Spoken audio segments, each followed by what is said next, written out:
চাঁদাবাজ যেন বাংলাদেশে থাকে না।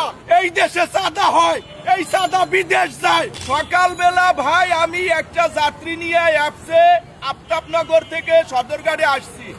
আমি যাত্রী নামাইয়া 1 সেকেন্ড টার্মিনালে আমি দাঁড়াই নাই। টার্মিনাল থেকে আমি বের হওয়ার সময় 2 জন লোক হলুদ পোশাক পরা, দেখতে একদম চোরের বাচ্চার মতন চেহারা, তারা আমার সাথে 30 মিনিট বার্গেনিং করছে 50 টাকার জন্য। আমি বলছি টাকা দিব না। এর মধ্যে একটা ঘটনা হইলো, আমি 3 দিন যাবত গাড়ি চালাই না, আমার টাকা পয়সার সমস্যা। আমার যাত্রী আমাকে অ্যাপসে 524 টাকা পে করছে। আমি ওগো টাকা কেন দিব? এখানে তো আমি টার্মিনালে গাড়ি রাখি নাই।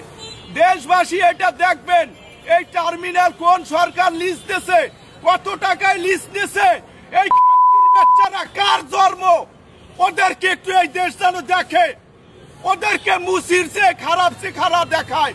এবং আমি ভবিষ্যতে এই দেশে চাই কোন চাঁদাবাজ যেন থাকে না।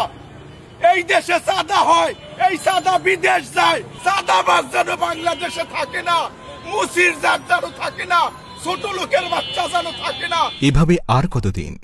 ভোট দিন পরিবর্তনের পক্ষে, ভোট দিন ন্যায় ইনসাফের পক্ষে।